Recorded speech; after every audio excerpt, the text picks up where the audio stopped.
रात को ना कोशिश किया करो कि सब मिलकर हल्का खाना खाया करो। ज़्यादा तेल मसाले वाला तीखा खाना खाओगे ना तो रात को परेशानी होगी। और हाँ, तुम खाना बहुत अच्छा बनाते हो, इसमें कोई शक नहीं है। सबको तुम्हारा बनाया हुआ व्यंजन पसंद भी है।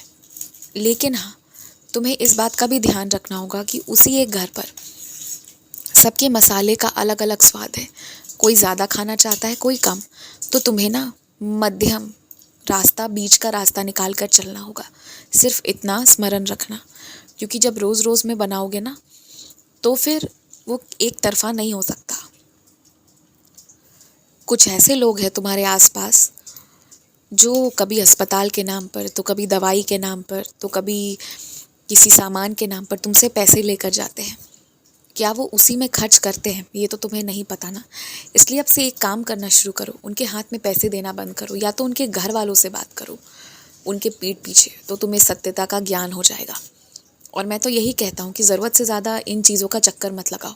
सबको अपनी तनख्वाह मिलती है, सबको उसके हिसाब से जीने दो। अगर तुम आज को ये आदत लगा दोगे ना कि चादर से बाहर पाँव पसारेंगे, तो कल को ये तुम्हारे ही ऊपर भारी पड़ेगा। इसलिए ये आदत मत लगाओ।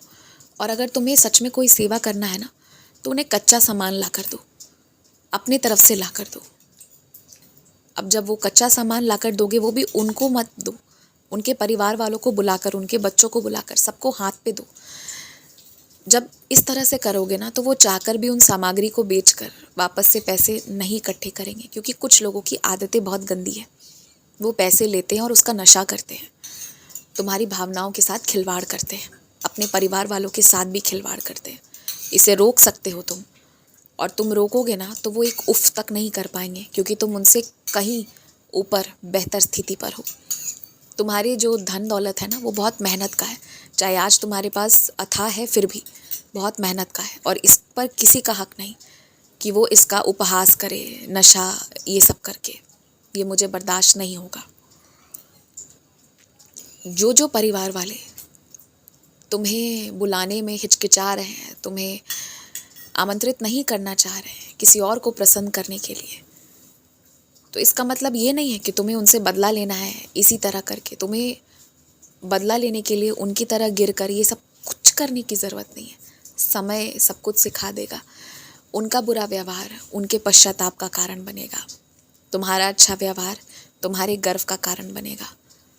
अगर आज को वो नहीं बुलाना चाह रहे हैं, वो नहीं चाह रहे हैं कि तुम जाओ, तो बिल्कुल मत जाओ। अगर कोई एक कारण लगेगा जाने का, कोई ठोस कारण होगा तभी जाना, अन्यथा मत जाना।